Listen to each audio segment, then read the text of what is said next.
What's up? So today we're going to be breaking down the Boba Milk commercial video. How I'm going to sort of premise this video is there's the beginning, middle, and the end, like if it was a story. So the beginning process of this was prior 2 days before the shoot. And within those 2 days, I focus on music and sort of imagining how I'm going to visually shoot the footage myself. That meaning that I think about the in-camera movements and the transition if I do, plan to shoot transition. But the main 2 days prior is about the music. I do a lot of research beforehand on what kind of music I want to use, and I sort of figured out that if I want to bring more of that energy, ambience kind of feel, I usually go for some kind of trap or hip hop kind of music.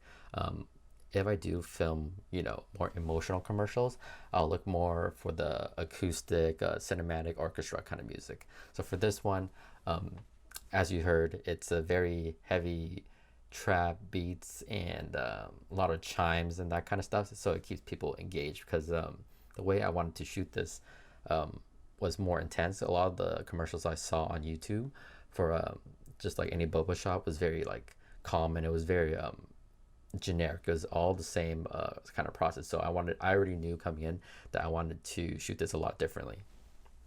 So the middle portion of filming itself, I think if as any content creator, you have your shot list, but most times it doesn't go exactly as planned. So being able to shoot as much content as possible and try to be, what would I say?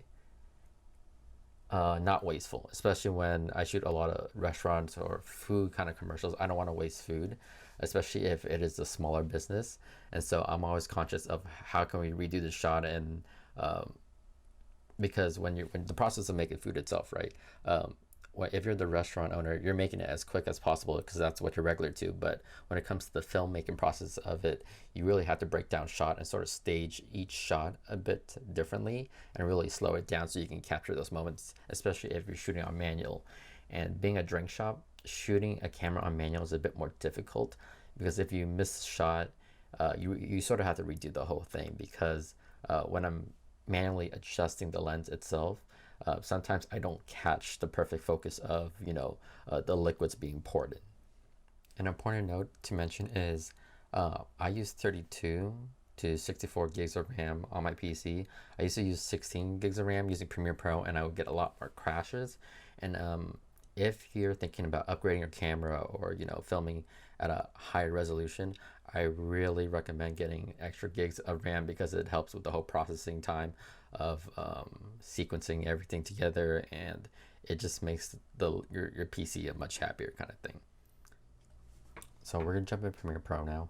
The first thing I do is I import my footage and I proxy all the high resolution footage down to maybe 1080 or maybe 1270. The great thing about filming restaurant videos is the sequence you put down in the timeline, you've already shot it in sequence in camera. So you just have to pick the best clips and arrange them in a way if you're using transitions or if you're telling a story, how you want to tell the story.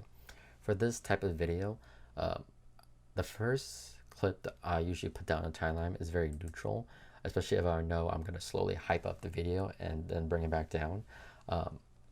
When it comes to filming restaurants videos and product videos, I always focus on the product itself. I don't try to do so many transitions where it's not a music video. You want to keep the attention of the product itself. So the transition I use for this is very minimal, and I use it in the beginning just to grab the audience attention. This next part is the transition that a lot of people ask me about. All of a sudden you see me pulling back, right? And then there's this transition to the next clip. This is done by simply just doing a mask. So here you can still see the table, but here I am slowly putting the next shot in. And as we go frame by frame, I'm just lining up my shot with the end of the table. And the great thing about shooting and knowing what kind of LUT you're going to use ahead of time is if you look from the corner of this left corner to the top right corner, the color is sort of the same. So when the audience watches it, it's just very smooth and it's very it's cool. We keep going frame by frame, and I keep doing the same thing. I'm just adjusting this triangle mask here to fit here, and as you see, the colors are starting to become more balanced. diagonally, and when you watch this really quickly, it's just really cool. I don't know how to explain it, you know. And I do the same thing here. So this is a double mask transition, and this is the only double masking transition I do entirely in the whole video, and that's just to grab again the audience's attention. So the rest of the footage is pretty simple. It's just FPS 120 slow shots of the drinks itself, because again, focusing on the product. But to add another level of architecture and depth, there's a small zoom in of maybe 5. So I'm starting at 100 and I'm going up to 105 slowly, and I'm also having some kind of camera rotation, so it's not just like a boring shot of you looking at something. It's sort of slowly zooming in. Every shot is sort of getting closer and closer to the cup. Here I had a struggle of what the next shot should be. I did have this shot, and it's completely different drinks. I think maybe actually it might be the same. It's the same, but I was very lucky to have this shot because it transitions very well with just a cross dissolve. And you know, I think cross dissolve gets a lot of crap because it's a very beginner kind of thing, but in this moment it worked really well. Out of the entirety of the whole thing, this is probably my favorite shot. It's because if you look at the footage that you get from the A7, and this was shot at I think 30 frames or 60 frames, it's just so crisp. And I'm gonna increase size of it. Like the bubbles, the ice, it's just incredible how crisp the shot was. And we get to this nested sequence here, and you can see some RGB kind of fragmentation here. So from here to that point, it's a lot of pouring, so I wanted to sort of have something that sort of takes the audience and sort of shakes them a bit, right? That's probably a bad way to say it, but I RGB'd the layers of red, green, and blue.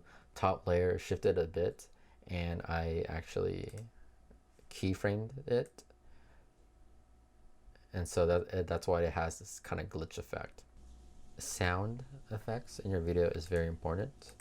I'm gonna unmute this, and we're gonna play through this whole entire sequence without music. It's just sound effects.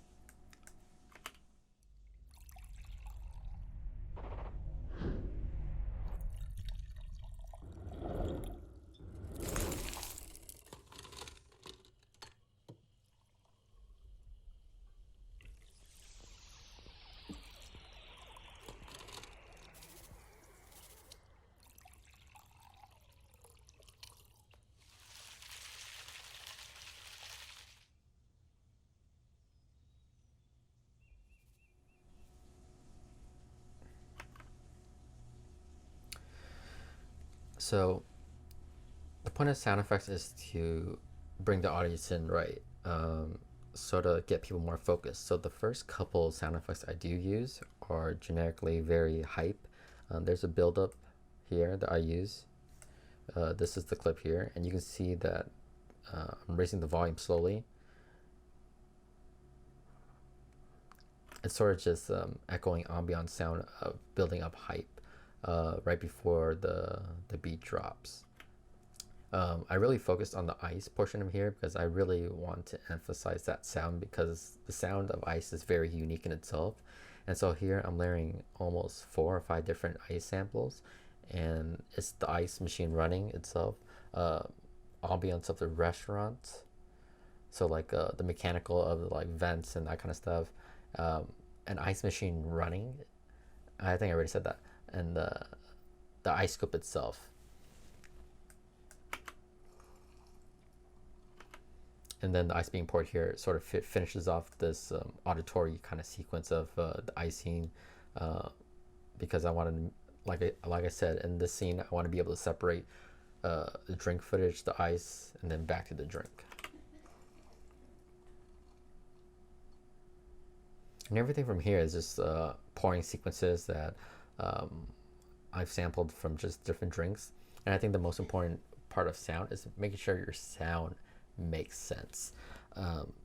I've seen videos where there's sounds of liquid being poured in, but you know it's not liquid. It's like sand or some kind of heavy, dense material.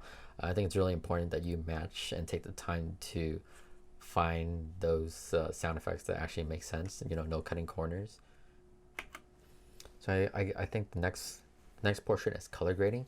I have my color graded layer here, and I'll just show you what it looks like without. Right, so I shoot PP4 Cine 4 Pro. That's my settings on my Sony's, and I can scroll through, and I'm just gonna mute everything again.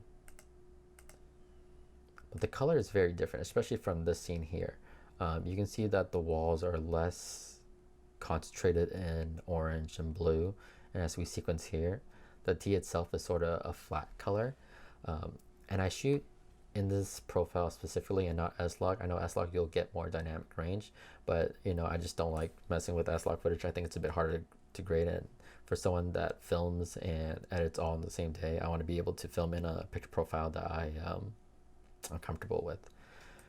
And so I wanted to add the color back into pretty much the whole footage here, right? Like, where's the clip? This clip right here. We're gonna turn the adjustment layer back on, which is the color grading, and you can say it gives it this luscious color that, you know, sort of brings life back into it. And so it's really hard to explain in one video how I color grade, but it's specifically lowering the highlights, lowering the shadows just by a bit, upping the contrast, and playing with the cool and the warmth of the clip itself, depending on the atmosphere and what I'm feeling. For more hyped videos like this, I like to go more on the spectrum of like more cool. I think when something is more warm, it's more of an emotional thing. But again, it's all dependent on the story you're trying to tell. Especially if we look at this scene here, and if we took off the color grade, you sort of get this like flat color, which is not very aesthetically appealing. So being able to color grade and, you know, look at your shades of blue and the whole color spectrum and really understand color itself takes a lot of time, and it takes a lot of practice. So, you know, shoot as much footage as you can, keep editing, because that's the only way you can really learn and sort of develop your own kind of style. So I've gone through pretty much everything, and I'm not sure if I was as detailed or explained everything perfectly. I don't really like to shoot videos like this explaining, because a lot of the stuff that I do, it's already in my head, and it's really hard to explain. Before I even put it on a timeline, I already imagine in my head how I'm gonna edit it, the sequence, and how I'm gonna color grade it. And so that's an ability why I can have turnaround dates for projects so quickly within 24 hours. It's because after I shoot the footage, I just sit down and I simply just get to work, and I already have this pre-notion of how I'm going to do things. And the only thing that takes time is the transitions and the sequencing of the story itself, because sometimes it doesn't fit with the music, or it just has to be cut because it's not ideal. But I hope you enjoyed this video. I know it's not the kind of videos I usually do. It's hard to put YouTube videos down in general, because there's just so many projects I'm working on, and that's not just digital media, but like entrepreneurial kind of stuff, especially heading into 2021. But I do want to be able to put down or upload more behind the scene kind of footage and explain the mindset, because I think it's really important for people who want to get into this to understand that this process is very difficult. It takes a lot of practice, it takes a lot of experience. So for anyone who wants to learn, you just have to sort of keep on editing and just create content that you enjoy. I think we sort of forget that when we're creating something, we create it for ourselves because there's a joy to it. I think when you take something that's a joy and you make it a career, you sort of lose that energy and that passion and fire for what you do. So for any creators out there, I would always recommend for you to just do what you love. Don't care for how many likes you get. You know, if it's cool, it's cool. If it's not, it's not. You just sort of move on to the next project.